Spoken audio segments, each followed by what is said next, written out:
Hey everyone, Gage Ryan here to show you my anti-meta stun list for the upcoming format. So with the release of all these new decks like Terrell Elements and whatnot, I can't imagine that the meta is going to change a mass amount with this upcoming list. Like we may see some tweaks here and there, but these people that are hoping for this grand overhaul, I think, might be disappointed.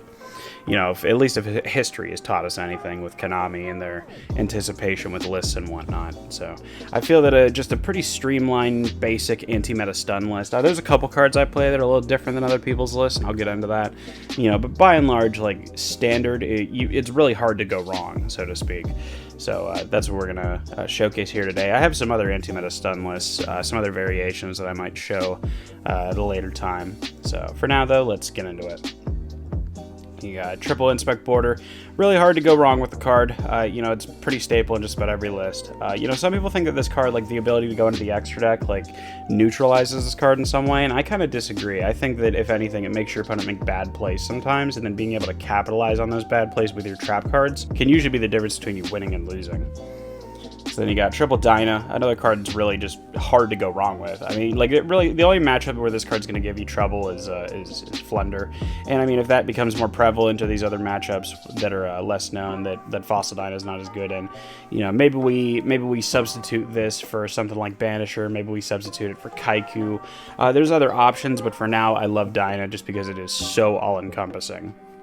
And then you got triple Thunder King. I mean, amazing. Everything searches nowadays.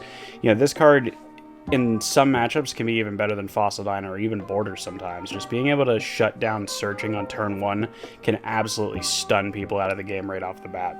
And then the one Pancratops, which I just play in a shitload of my decks, I won't even lie. Like, this card is just, it's one of my favorite cards in all of Yu-Gi-Oh! It's fantastic. I play it in decks where it really doesn't even have any synergy in the deck oftentimes. I'll play it in some of my Gravekeeper lists even. It's just so good. It's 2600. You special summon it whenever you want to. You pop a card. It's during either player's turn. There's just so many things to love about this card. I really can't stress it enough. This card's amazing. So I didn't mean for it to be 10, 10, 20, but that's how it turned out. So onto the spells, you got triple Extrav, card's great. Triple Duality, card's great. Some people like to play the Extrav and Prosperity thing. I mean, I guess you could, but I like the consistency of this. But I don't know, maybe it'll change in the future. You got double Raigeki. I kind of want to play 3 to be honest, but you know, it kind of gets clunky like with 3 evenly and stuff like that. So for now, just double Raigeki, but card's great. I mean, especially like your opponent, they have a bunch of like normal, like a bunch of effect monsters from the deck or something like that.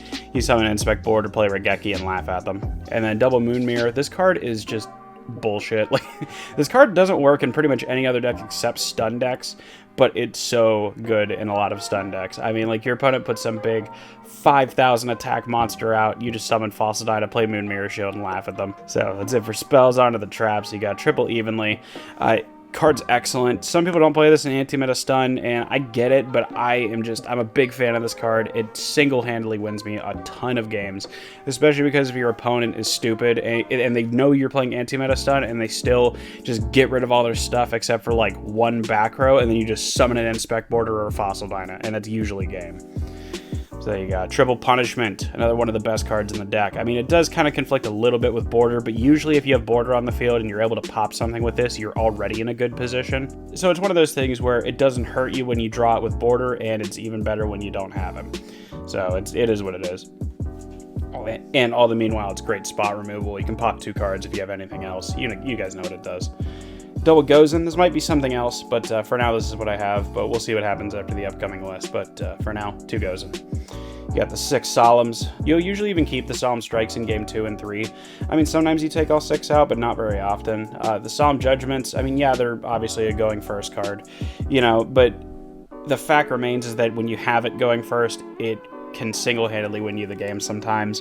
Your opponent will usually have 1 card out of the 6 they draw in their hand when they go second that will disrupt your board in some way, whether that's Forbidden Droplet, Feather Duster, Raigeki, or whatever have you. They will have something, and so when you have a Solemn Judgment to block that out, sometimes they have no other answer to your Inspect Border. You know, I was just playing against a guy playing Adventure earlier, and like really that Solemn Judgment to be able to stop their one answer can just shut off the rest of their deck. So then you got triple Phantom Knight Wings. This card's great. It's chainable. You know, your opponent has a Twin Twister or something like that. You can chain, you know, give your monster a nice boost. Oftentimes, you'll have a Fossil Dyna out. They'll try and just normal summon and swing over it. You have the Phantom Knight Wing, and that's usually game. and then triple Waking the Dragon. Honestly, I think this card's pretty much staple in anti-meta stun nowadays. You have to be able to have cards to capitalize on your opponent's mistakes. I mean, if your opponent, like if you're not worried, if you want them to Feather Duster you, then just set a couple back rows, set the Waking the Dragon. They just blind Feather Duster it, and you have your pick of any extra deck monster, and you usually shut them out of the game with something like Last Warrior from Another Planet. Card is absolutely fantastic. Some people consider it like a troll card of some kind, but I really think that it's a viable card to play in anti-meta stun, because you know for a fact what they're going to side against you. It's always going to be Feather Duster, Twin Twister, Lightning Storm, just all that stupid shit. And so you got to have cards to counter. And I mean, usually in game one, they will already have something to pop back row, or they'll have like some monster effect or whatever that'll like nuke all your back row. And if you have Waking the Dragon, it's usually game anyway. And then if they see it game one, then they're going to be playing around it the whole time, game 2 and 3. And if they don't see it, then you're golden, pony boy. So that's it for main. Onto the extra. I'll just run through it real quick.